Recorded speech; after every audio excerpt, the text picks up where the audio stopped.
లేదన్నా గమ్మునుండు. అరే ఊకరదే. అసలు దీనికి అంతగా కావడం ఆ లింగం గారు రా. వాడి మాత్రం అసలు వదిలిపెట్టను.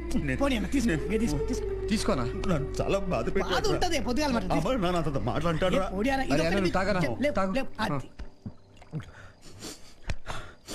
రాయ్. నేను ఒక డిసైడ్ అయిపోయాను రా. చెప్పానా నేను డాక్టర్ అయిపోతాను అన్నా. ఇప్పుడు ఈ టైంలో ఎందుకన్నా, పొద్దుగాల మాట్లాడుకుందాం.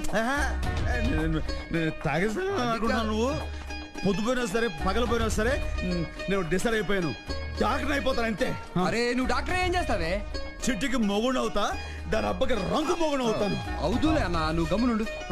అరే డాక్టర్ కావాలంటే ఏం చేయాలరా? ఏమన్నా డాక్టర్ కావాలంటే డాక్టర్ చదవాలా? శభాష్, నీకు అన్ని తెలిసిపోతున్నారా? ఇంటెలిజెంట్. ఇప్పుడు డాక్టర్ చదవాలంటే ఏ స్కూల్ చదవాలరా? మన మున్సిపల్ స్కూల్ అన్నా. నువ్వు ఇంటెలిజెంట్. అరే మీరిద్దరు నాకు హెల్ప్ చేయాలరా. ఈ డాక్టర్ స్కూల్ ఉంది కదా, అందులో ఒక సీట్ నాకు తెచ్చి పెట్టండి రా. నేను అక్కడ చదువుకుని డాక్టర్ అవుతాను. అరే నువ్వేం ఫికర్ చేయకనా, ఈ సిటీలోకి ఇంత మంది డాక్టర్లు తెలుసు, వాళ్ళకి చెప్పి నిన్ను డాక్టర్ చేసేస్తాం. శంకర్ దాదా MBBS.